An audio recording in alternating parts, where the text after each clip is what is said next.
ഒക്കെ വലിയ ഇതൊന്നും ഇല്ല, എന്നാലും നമ്മുടെ ഒരു ഇഷ്ടമല്ലേ, അത്രേ ഉള്ളൂ.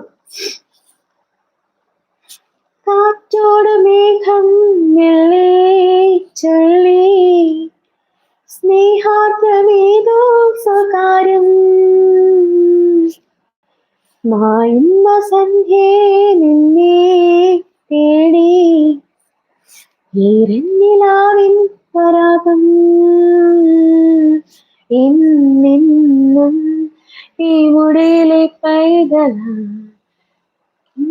എന്നും ഈ മടിയിലെ പൈതല, നീ മൂളും പാട്ടിലെ പ്രണയമായി നിന്നെയും കാത്തു ഞാൻ നിൽക്കവേ, എത്രയോ ജന്മമായി നിന്നെ ഞാൻ. ഓടിപ്പോയോ എല്ലാരും?